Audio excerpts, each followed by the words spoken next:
British మ్యూజియంలో ఉంది. అమరావతికి ఒక గ్యాలరీ ఉంది.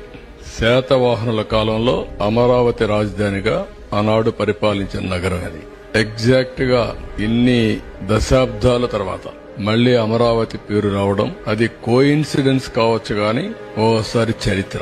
దీంట్లో చాలా సెంటిమెంట్ కూడా ఉంది. రాష్ట్రం విభజన జరుగుతుందని ఎవరు ఊహించలేదు. మళ్లీ ఇక్కడ రాజధాని పెడతామని ఊహించలేదు.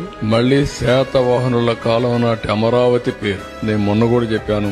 నేను ఆ రాజధాని పేరు పెట్టాలనుకున్నప్పుడు రామోజీరావు గారు ఒక రీసెర్చ్ చేసి ఆయనకు ఈ రాష్ట్రం మీద ఉండే ప్రేమతో నాకు ఒక నోటు పంపించాడు. మీరు ఏ పేరంటే ఆ పేరు పెడతారేమో మీరు ఆలోచించండి.